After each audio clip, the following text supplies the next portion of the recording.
Party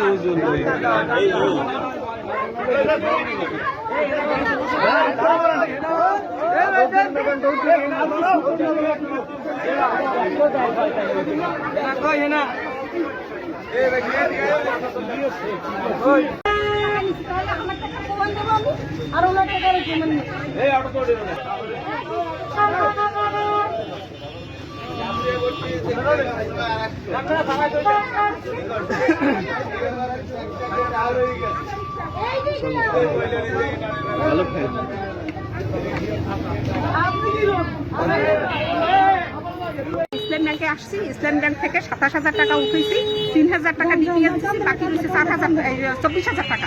সেই 24,000 টাকা নিয়ে একটা ওড়না কিনছি। উনি আমার গা ঘেসে দাঁড়াইয়া আমি যখন এরকম টাকা বের করে দিই, উনি আমার এখান থেকে ব্যাগ কেটে টাকা নিয়ে গেছে। আমি যখন টাকা দেয়, আরো একজন ছিল, যখন টাকা দেয় তখন আমার ব্যাগটা ফসা।